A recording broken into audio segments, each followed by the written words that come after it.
A 2-year investigation. A 2-year investigation by the Republican-controlled House Intelligence Committee. Understand, this is a 2-year investigation that has ended Friday at like 6 o'clock at night. One cheek sneak. It is the 7th investigation. The 7th separate investigation into what happened in Benghazi, an attack on a State Department annex where 4 people were killed.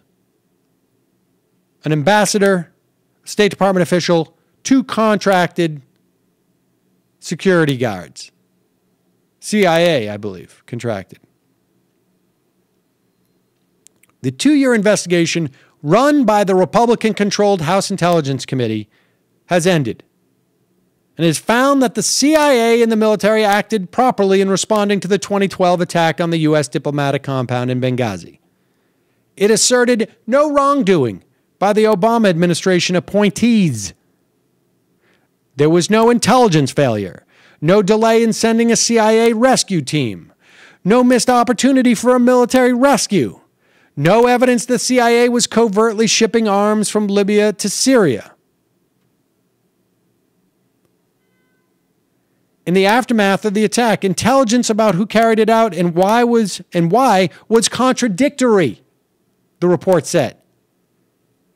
And that is what led Susan Rice, then U.S. Ambassador to the United Nations, to inaccurately assert that the attack had evolved from a protest when in fact there had been no protest.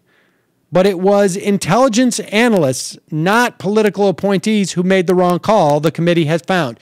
You will recall on that very day, there were 12 other protests in the region. 12 others in the region. Egypt, Yemen, I believe. Egypt, Yemen. A couple other countries, as far as I know. Multiple ones in Egypt. Multiple ones in Yemen. 12 other protests over that video that mocked Muhammad.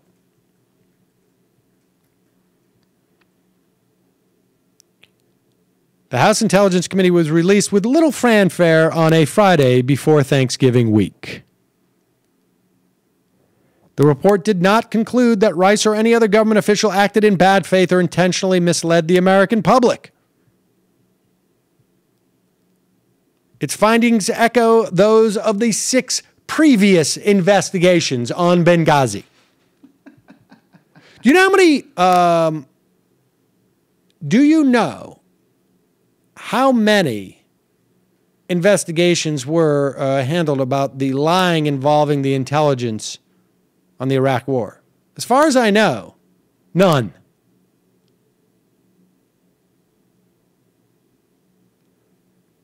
There were protests in Egypt, Yemen, Greece, Sudan, Tunisia, India, Indonesia, and Pakistan over that video. The report did find, however, that the State Department facility where Stevens and Smith were killed was not well protected and that the State Department security agents knew they could not defend it from a well-armed attack.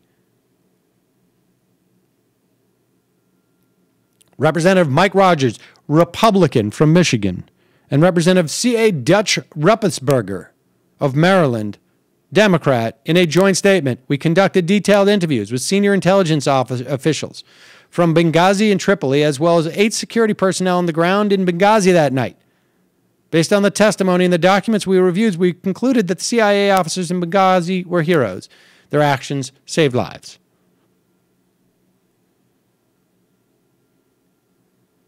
Rice's comments were based on faulty intelligence from multiple agencies, according to the report. Analysts received 21 reports that a protest had occurred in Benghazi, the report said.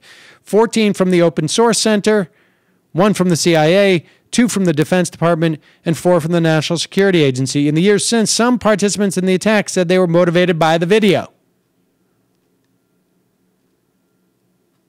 To this day, there are significant intelligence gaps in the identities, affiliations, and motivations of the attackers, even though they have one guy who is about to be tried for his actions in attacking that facility. And of course, this is bad news from for Republicans. And of course, how do they respond? Well, it's quite obvious how they respond. They deny it. Don't you understand that it's going to take 8 investigations of Benghazi before you get to the truth?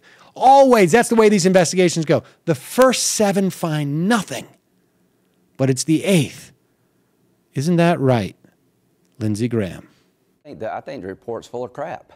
Why? Quite frankly. Why? To say that the deputy director of the CIA, when I asked him, do you know who changed the talking points with Senator Ayotte and McCain and Susan Rice sitting by his side, said the FBI changed the talking points when it came to references to al-Qaeda. Only later did we find out through a lawsuit that Mike Morrell was deeply involved in changing the talking points, the deputy director of the FBI, when he was sitting in front of a congressional panel, and he was asked, does anybody here know who changed the talking points? He sat silent. So no, the intel community, through him, lied. So you're saying the intel community is lying to the House Intelligence Committee. The administration's not exonerated. No, I'm saying the House Intelligence... No, I'm saying the House Intelligence Committee is doing a lousy job policing their own. I'm saying that anybody who's followed Benghazi at all knows that the CIA... We get the idea. The main gist, it's crap. Right. I mean, we get the idea of what he's talking. This is a whole committee that was basically set up to keep this thing going through the midterms, and it's basically... Well, no, you're thinking of the Trey Gowdy one. Oh, I am. That has to happen now. That's going to... Right. That might be just the one that Lindsey Graham is looking for. That's right. That's going to be the one that really pays off. Then we're really going to get to the bottom of this.